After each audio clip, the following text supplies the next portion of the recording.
महात्मा बुद्ध सांध्यकालीन प्रवचन देकर हमेशा की तरह 3 बार बोले, अब अपना अपना कार्य संपन्न करें। इसके बाद उठकर अपने विश्राम स्थल की ओर बढ़ गए। आनंद भी उनके पीछे पीछे वहां पहुंच गया। आज आनंद ने आखिर बुद्ध से पूछ ही लिया कि आप एक ही बात को 3 बार क्यों दोहराते हैं। बुद्ध की आदत थी कि हर बात वे अपने शिष्यों को 3 बार समझाते थे। अब आनंद को यह शायद फालतू की बात ही लगती कि अब रोज रोज ये क्या 3 बार दोहराना कि जाओ अब अपना अपना काम करो। अरे भाई, स्वाभाविक और समझी हुई बात है कि बुद्ध के भिक्षु हो तो शांति कर्म और सभा के बाद सब ईश्वर चिंतन और ध्यान करो। अब ये भी कोई रोज रोज समझाने की बात है भला। तब बुद्ध ने कहा, आनंद, तुम कहते तो ठीक हो कि भिक्षु को रोज रोज क्या समझाना, पर तुमने शायद ध्यान नहीं दिया कि यहाँ धर्म सभा में आसपास की बस्तियों के भी काफी सारे लोग आते हैं और वो शायद पहली बार भी आए हुए हो सकते हैं। सो उनकी सहूलियत के लिए भी ये जरूरी हो जाता है। पर आनंद के हाव भाव से महात्मा बुद्ध को ऐसा लगा कि वो इस बात से शायद सहमत नहीं है। अब बुद्ध बोले, आनंद, अब तुम एक काम करो।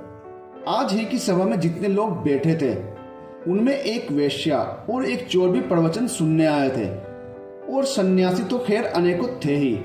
अब तुम एक काम करना कि सुबह इन तीनों सन्यासी, वेश्या और चोर से जाकर पूछना कि कल रात्रि धर्म सभा में बुद्ध ने जो आखिरी वचन कहे उनसे वो क्या समझे। अब आनंद के आश्चर्य का कोई ठिकाना नहीं रहा। उसको खुद नहीं मालूम कि इतनी बड़ी हजारों की धर्म सभा में कौन आया कौन नहीं आया। भगवान बुद्ध एक एक आदमी को जानते हैं। उसे आश्चर्य हुआ कि वो कैसे पहचान गए कि वो वेश्या है और वो चोर है। आनंद को घोर आश्चर्य हुआ। बुद्ध से उनके नाम पते लेकर मुश्किल में रात्रि काटी और सुबह होते ही तहकीकात में लग गया कि कहीं बुद्ध उनके मजे तो नहीं ले रहे। सुबह होते ही आनंद के सामने जो पहला सन्यासी पड़ा, उससे आनंद ने पूछा, आपने रात्रि सभा में बुद्ध ने जो आखिरी वचन कहे कि अब जाकर अपना अपना काम करो, उन शब्दों से आपने क्या समझा?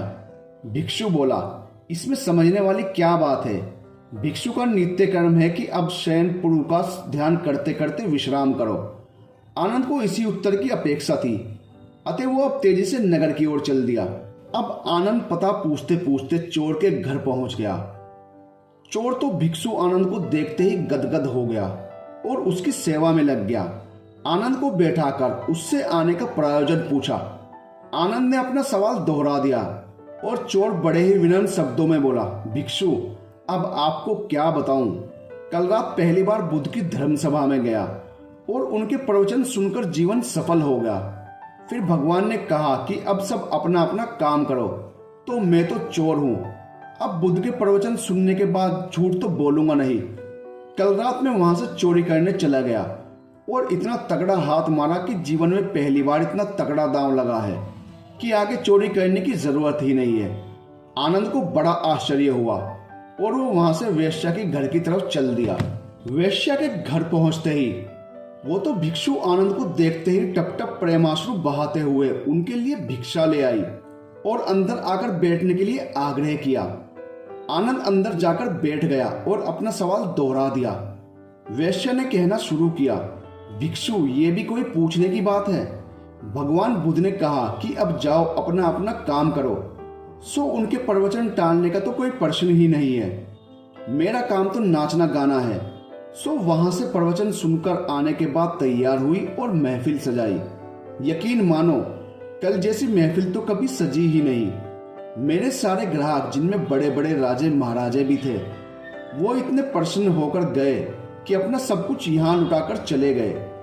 अब मुझे धन के लिए यह कर्म करने की कभी आवश्यकता ही नहीं पड़ेगी।